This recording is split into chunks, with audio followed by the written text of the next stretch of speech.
حضرت ابو ہریرہ رضی اللہ تعالی عنہ فرماتے تھے، میں اس کی گواہی دیتا ہوں کہ رسول اللہ صلی اللہ علیہ وسلم کو میں نے یہ ارشاد فرماتے سنا تھا کہ جو شخص ایک کپڑے میں نماز پڑھے اسے کپڑے کے دونوں کناروں کو اس کے مخالف سمت کے کندھے پر ڈال لینا چاہیے۔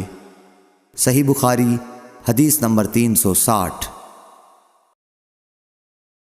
ہم سے یحییٰ بن صالح نے بیان کیا، کہا ہم سے فلیح بن سلیمان نے، وہ سعید بن حارث سے، کہا ہم نے جابر بن عبداللہ سے ایک کپڑے میں نماز پڑھنے کے بارے میں پوچھا۔